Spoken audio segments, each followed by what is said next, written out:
जैसे ही शाम हुई, बच्चा आम के पेड़ के पास आ गया।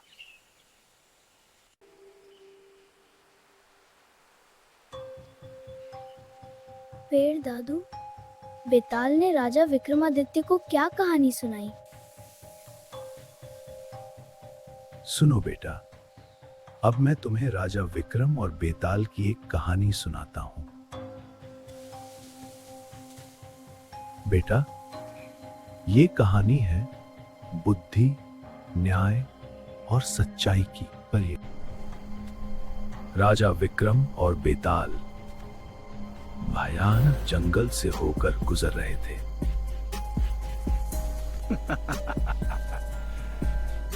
विक्रम, चलो कहानी शुरू करते हैं, और याद रख, जैसे ही तुम बोले मैं तुरंत उड़ जाऊंगा। एक गांव में 3 दोस्त रहते थे, राम, श्याम और मोहन।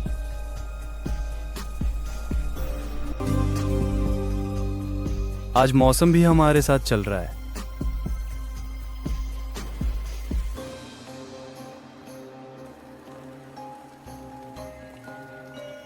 अरे, यहाँ कुछ चमक रहा है।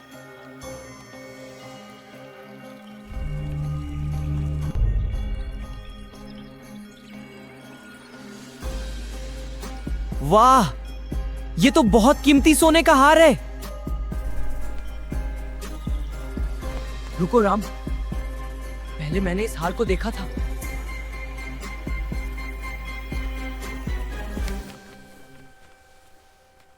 दोस्तों, इतनी छोटी बात पर झगड़ा मत करो।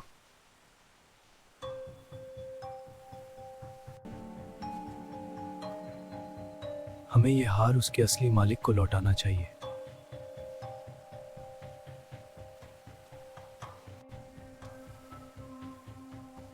नहीं, ऐसा मौका शायद दोबारा कभी नहीं मिलेगा।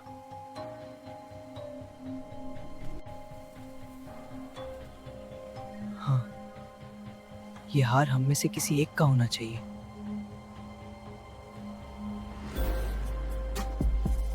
चलो किसी समझदार इंसान से फैसला करवाते हैं।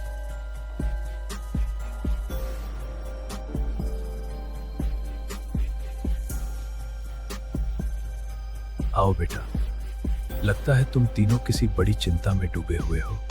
हमें रास्ते में एक कीमती सोने का हार मिला है।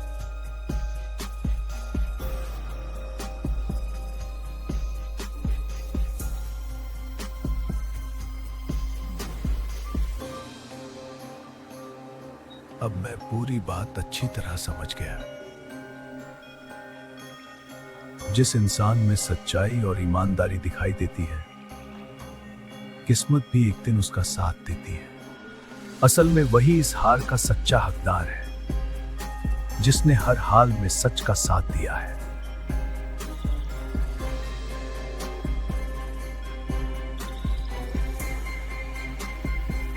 अब बताओ विक्रम, उस हार का असली हकदार कौन था?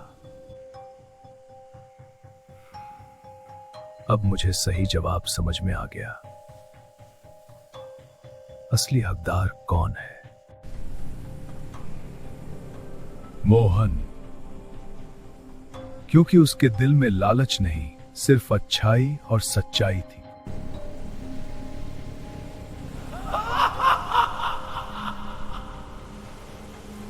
विक्रम, तुमने बिल्कुल सही जवाब दिया। मैंने तुमसे पहले ही कहा था विक्रम, तुम बोलोगे और मैं उड़ जाऊंगा। अब मैं अपनी अगली रहस्यमय यात्रा पर फिर निकल जाता हूं।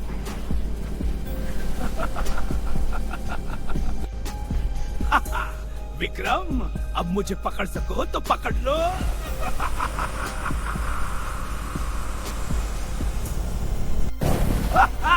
विक्रम, अब मुझे पकड़ सको तो पकड़ लो।